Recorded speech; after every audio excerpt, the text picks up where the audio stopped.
সরকারি অন্য প্রোগ্রাম থাকাতে সাংবাদিক ছিলেন, তারাই এটা আবার প্রোটেস্ট করেছেন যে চাঁদপুরে কোনো লজুরি ঘটনা।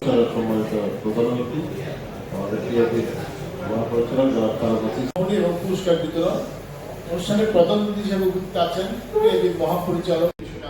তিনি যাবৎ আমাদের প্রশিক্ষণ চলছে এবং আমরা খুবই প্রায় আধা সক্রিয় আধা নিষ্ক্রিয় এবং অতীতের ফ্যাসিবাদী শাসনে প্রতিটা প্রতিষ্ঠান যেভাবে চলছে পিআইবি তার ব্যতিক্রম ছিল এবং এগুলো দলীয় এবং এগুলোকে একেবারে ভেঙে ফেলা হয়েছে ভেতর। পিআইবি সেরকম হচ্ছে সাংবাদিকদের কেন্দ্রীয় একাডেমি। আমরা কোনো রেগুলেটরি বডি না, আমরা কাউকে শাস্তি দিই না, আমরা কাউকে বিচার করি না, যেটা প্রেস কাউন্সিল করে, কিন্তু আমরা পুরো সাংবাদিকদের যে গুণগত মান সেটাকে এগিয়ে নিয়ে যাওয়া এবং এইটার কোনো শেষ নাই। জুলাই কি ব্যর্থ, জুলাই না হলে কি হতো, বা এটা কি দরকার ছিল? জুলাই তো কেউ পরিকল্পনা করে নাই, জুলাই তো কোনো প্রকল্প না।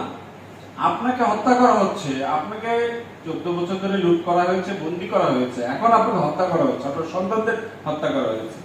তার মানে আপনি আত্মরক্ষায় নেমেছেন, আপনি কোনো বিপ্লব বা প্রকল্প বা পরিকল্পনা বা কর্মসূচি নিয়ে নামেন না, আপনি জাস্ট আত্মহত্যা করতে, আত্মরক্ষা করতে, নাহলে আপনাকে আত্মহত্যা করতে হয়।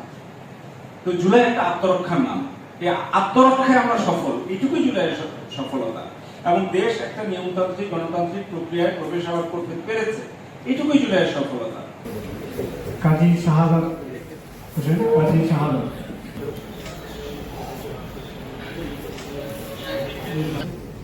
আমাদের সাংবাদিকদের পেশাগত কাজে এই প্রশিক্ষণ খুবই সহায়ক ভূমিকা রাখবে।